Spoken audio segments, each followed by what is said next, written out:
the last 8 months, the global aviation sector has been brought to a sudden halt due to the COVID-19 pandemic. Closure of borders, cancellation of travel, and the increasing global spread of the COVID-19 virus made it nearly impossible to fly.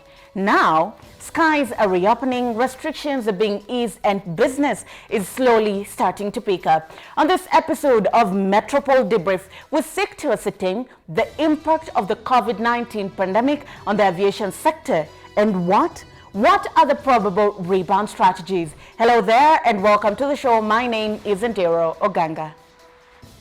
On the 15th of July, after 3 months of no activity, domestic flights resumed, but only after airports had implemented the basic health protocols that had been issued by the Ministry of Health to ensure safety of passengers. Transport Cabinet Secretary James Macharia, having inspected airports across the country, gave airline operators the green light to resume flying. We have been on an inspection tour of 3 airports today, Mombasa, Kisumu, and here we are at Eldoret. We have seen tremendous work that has been done to get our airports ready for restart of flight operations. I want to assure the Kenyan public and the travelers at large that we are ready. There are a few things that we are going to be tweaking between now and Saturday, but those are minor things. Over and above all, we are very ready to resume operations. And for us, Nairobi is a hub. And we cannot talk about opening the airspace without discussing Nairobi as a hub. And so our objective is to come and see activity, people flying in at night and flying in the morning. This is what will give us a lot of joy. But then we have done what we have to do to make sure that the protocols are ready. While business has to resume, the threat of the virus remains imminent. Kenya Airways Board Chairman Michael Joseph says boarding protocols have changed to ensure safety of all passengers on crew. There are certain protocols that you need to follow when you come to the airport. Your temperature will be checked. If your temperature is below a certain limit, then you can fly. Your luggage will be sanitized. All your hand luggage should be put into your luggage before you go to the check-in. There are numerous sanitizing stations in the airport. Please sanitize your hands, wash your hands numerous times. Keep social distancing and make sure you obey all the regulations and the advice that's been given within the airport. When you get on before you get on the aircraft, your temperature will be checked again to make sure you're still within the range. On the aircraft, you will need to wear a face mask continuously, except when you eat and drink, of course. And the crew will be doing the same. They will be in PPEs as well to serve you, and you must keep your face mask on all the time. And there will be sanitizing stations on the aircraft as well, so you can keep on sanitizing. Over a month into resumption of both domestic and international travel, flights are now carrying passengers at least 30% of aircraft capacity. The capacity, despite being low, is a mix of both optimism that business might recover soon and fear that the effects of the virus could be detrimental to the future of the business. Question is, what is the rebound strategy? What is the rebound strategy? But before we get to that, to what extent has the COVID-19 pandemic disrupted the aviation sector as we knew it? Let's briefly analyze the aviation trends before the COVID-19 virus and during the pandemic. We begin with air passenger market share analysis as at June 2020. Asia Pacific leads at 35%, Europe follows at 27%, North America 22%, Middle East 9%, Latin America 5%, and finally, Africa holds the least share at 2%. Now, prior to the COVID-19 pandemic, how many people flew globally? In 2017, the numbers showed that approximately 4.9 billion, or rather 4.09 billion people traveled using aircrafts around the world. In 2018, the number grew by 283 million passengers to hit 4.378 billion travelers. Now, the growth cycle continued in 2019, as you'll see in that bar, and the number of passengers grew to 4.534 billion passengers. Now, in Africa in 2017, how many people travel? Because this is the global numbers. How about Africa? In 2018, it was 4.3 globally. How about Africa? In 2017, the number of people that traveled using air was 54 million. The number then increased by 8.8 million passengers in 2018 to hit 63 million passengers. Now, this tallies to a 2% of the global total. Now, in terms of revenue, the global aviation industry net profit stood at 37.6 trillion USD, and that is the previous year. In 2018, the sector saw a drop of 27.4% to 27.3 trillion USD. You can see that drop. And in 2019, the aviation sector further registered a drop to 26.4 trillion USD. Now, this is the global trend in terms of net profit globally. As you can see, it's a downward trend here by 27%, here slightly by about 9%. How about Africa? What do the revenues look like? Now, in Africa, the case is different. How different? The sector has been on a losing streak, and not a reduction in profit. They've been making losses as their business. In 2017, they registered a loss of 200 billion USD.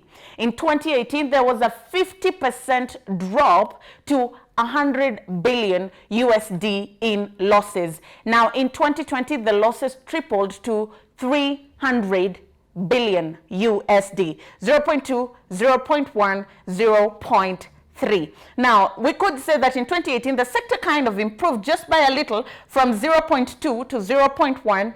However, in 2019, it further dipped 3 times. Then came 2020, where the estimated global loss will be 84.3 trillion USD, and in Africa, the estimated loss will stand at 2 trillion US dollars. In 2020, the projected revenue is 419 billion US dollars. Expenses are projected to be at 517 billion US dollars, leaving a negative net profit of 84.3, because in business, your revenue should outweigh your expenses, and that is not the case. The revenue change will be about negative 50%. Passenger growth is projected to drop by nearly 54.7%, dropping passenger yield by a further 18%. And this just means that also cargo growth is projected to drop by 16.8%, while cargo yield will remain at 30%. With regards to employment, the global aviation sector in 2018 employed 2.79 million people. Okay? In 2018, 2.79 million people. In 2019, the numbers improved, the sector improved. They absorbed more people, and the number grew to 2.9 million people working in that sector. However, coronavirus happened, and nobody knows what's going to happen. However, projections say that the number will drop to 1.8 million people. And we've already seen this. Airlines have been forced to shed some of their staff due to financial constraint. What are some of these airlines? American Airlines said it is sending a notice to over 25,000 employees that they could be furloughed come October 1st. Nearly 10,000 flight attendants are at risk of being fired, and roughly 2,500 pilots will also receive notices.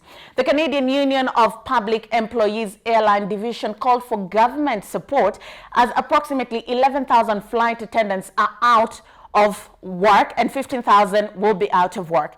Air India plans to reduce up to 30% of its workforce across its operations. The Dubai-based carrier Emirates laid off around 792 employees. This is Emirates. It's hard to lay off some of its employees. Now, closer home, you might be wondering what's happening. Kenya Airways employees have taken, listen to this, 70% pay cuts, and the airline is considering laying off another 1,500 workers. This is the state of the aviation sector with regards to employment globally. The laying off people locally, Kenya Airways is feeling the heat. They're only operating with 30% of their gross salary. What is the way forward then? Governments have issued aids to airlines. What are some of the offers that governments are offering? 50 billion USD in form of loans or reimbursements or deferrals. Wage subsidies in form of waiver and discounts of 35 billion USD. Loan guarantees of up to 12 billion USD.